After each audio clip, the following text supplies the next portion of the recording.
देखी भैया, मकरा के जाल हम रउरा के देखलावत तनी कि एगो मकरा के जाल केतना शक्तिशाली बाटे। अगर अपना नजर से देख लीजा उ उ जाल में ना नीचे लागबा ना ऊपर लागबा। उ मकरा के तार जौन होला वही तार में तौन जे कि उ कौना विधान से फंसा के उनकरा के आ लटका देले बाटे। अब हमरा समझ से बाहर बाटे। हालांकि ओकरा में से जौन तार निकलेला मकरा में के उ तार उतना तो मजबूत ना होला, बाकी उ तारवा से वजनगर बाटे। आ वजनगर बाटे बाकी फिर भी ओकरा के टांगल बाटे। टांगला के बाद से आ ओकर जाले में खाली बाटे, ऊपर ओकर कोनो और कुछ बा नहीं, खाली ओकरे में बाटे। वही जाल में तो जे फंसा के उनका टांग लेले बाटे। उ मकरा में केतना माने जांगर बाटे ढकानवा के तौन जे कि टांग लेले बा। आ उ ढकानवा के नीचवा के जौन होला सीसीएम रहेला उहे तौन जे कि होवे। रुक जाई हम लोग देखलावत तनी बात।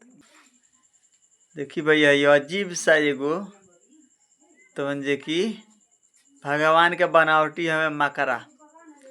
तो ई मकरा तौन जे कि शीशी के ढक्कन में से जो निचला डाटा होला उहे हवे।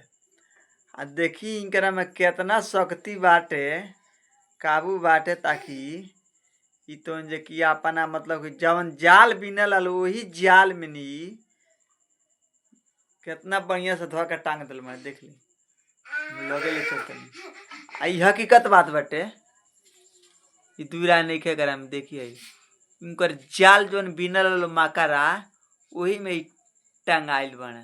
देखा तनी आ केतना ओइ में शक्ति बा, केतना उ बरियार बा कि ताकि यही में लटकल बाटे।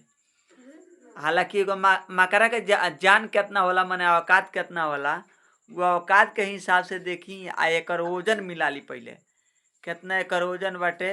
आ उनकर तौन जे कि केतना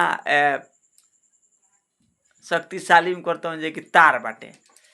तार में देखिए ऑटोमेटिक उ नाचत रे तारवा। देखलो नी नाचत बाकी हम नचा के देखा सबनी के देख लिए।